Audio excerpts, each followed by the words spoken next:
So what do you do here? I'm a patient care assistant and a bilingual Spanish interpreter.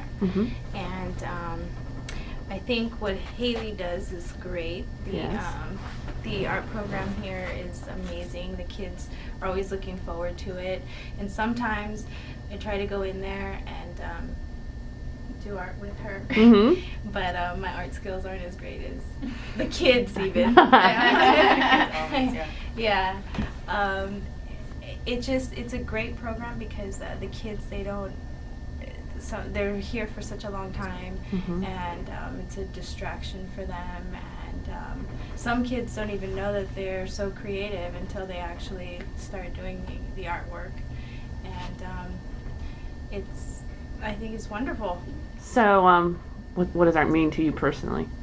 Personally, it's an outlet for me, and it's when I'm involved in it, it's always a form of expression for me.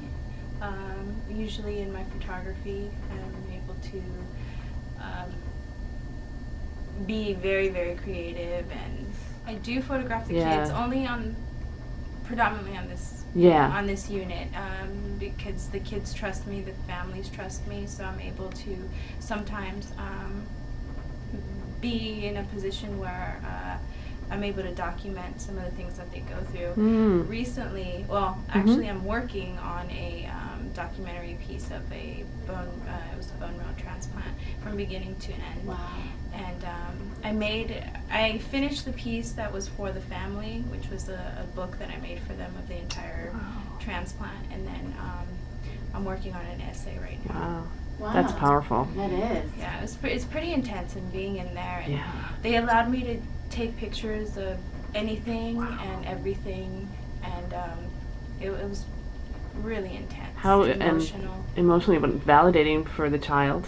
Oh yeah. Validating for the family. Yeah, I think that's really it's an interesting way to go about it. It's sort of putting everything out there, and being aware of it, and not denying its existence, but rather not like embracing it almost, and making it a part of who you are, because it is. And having ownership of it. A lot of these kids are really proud of what they go through. Like this patient in particular was saying, like when he's done, he wants to like run a 10K or run a marathon or something. Yeah. And so it's really a way to like empower the experience instead of be like helpless. Yeah. That's amazing. That's good work.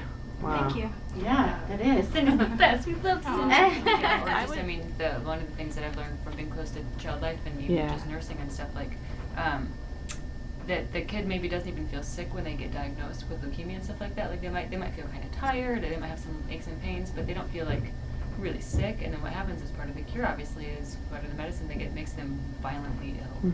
So it's like they're here. So they come to us, and so we're like, okay, we're gonna make you better. And then they literally will then see, okay, we're gonna put this in you, and they're like, okay, you're putting that medicine in me, and now, whoa, they're like, but you're making me better. I mean, as a child, you just don't have that rationalization. You don't have the overall picture, and so I mean, it's just it's a huge esoteric like crisis. Like, what does that do for a person at that age of their life? What does that do for their outlook? So that's intense.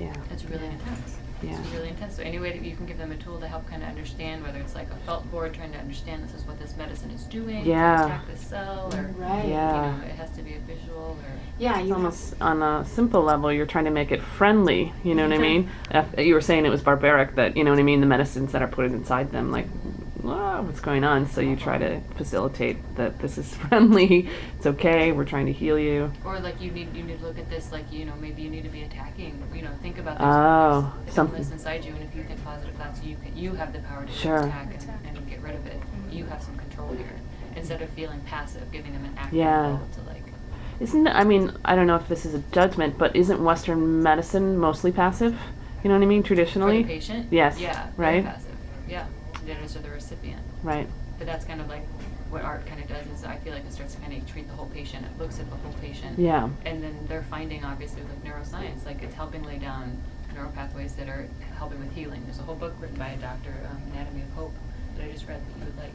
And it's about like hope being an actual, tangible, medicinal factor. Like he's like, I've seen people come back from diseases that were completely incurable, all because of, I think, their outlook on their experience. And it's, I think art helps engage that. Art, play, being normal, having a joking time, celebrating a Yeah. birthday, like bringing anything normal and the reminder that life is ahead of you helps heal.